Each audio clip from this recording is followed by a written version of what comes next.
Good evening, Matt. It's Tuesday. The Discovery Place sounds really awesome, and I'd definitely like to go if they ever come back into town, or back into Charlotte, I guess. I'm glad to hear you had an awesome time, and that robot was very sweet.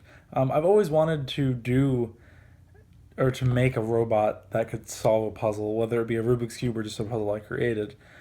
And I think that would be really awesome and a really fun thing to do. Also, I'm in a new place. I'm over at Knox's while they're at Girl Scouts, and I'm going to try to record this vlog before they get back. So I've got nice peace and quiet. And today, I want to talk to you about how smart my cat is. I know you probably know my cat named Kit Kat, but for those of you who don't, who may be watching this video, here's a picture of him.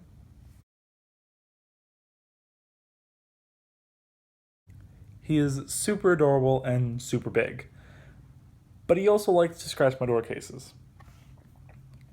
So this past Sunday, I went to PetSmart and bought him one of the door hanger scratching pads that you put over your doorknob.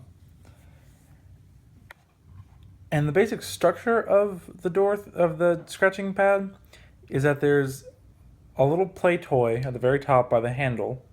Then there's the long scratching pad, and there's a little pouch that you put the catnip in to encourage the cat to play with the pad.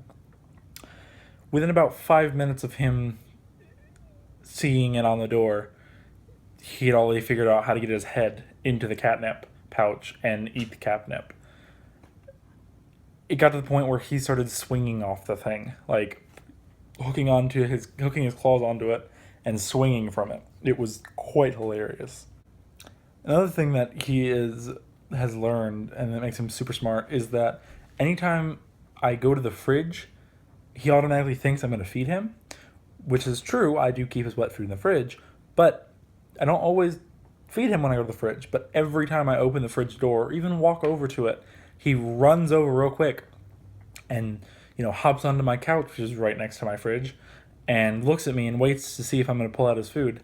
And it is the most adorable thing in the world. And once he sees that I have his food, he rushes over to where his food bowl is, jumps up on the little table, and sits there until I put the food in. And sometimes he even pushes the food away from the bowl when I'm trying to put it in. He is such a foolish little cat. I love him to death. Also, I feel like he knows the sound of me coming home, because usually when I come home, he will be sitting up, staring at the door, waiting for me to open it. Recently, he's been kind of lazy and just sleeping when I get home, but that's okay. It's still really unique that when I first started coming home, could know when I was coming home just by the door opening. It's quite awesome. I think that's about it for talking and bragging about my cat. Um, but I'm very happy to hear about the Rubik's Cube stuff, and it all looked really awesome. And I'll see you tomorrow, brother.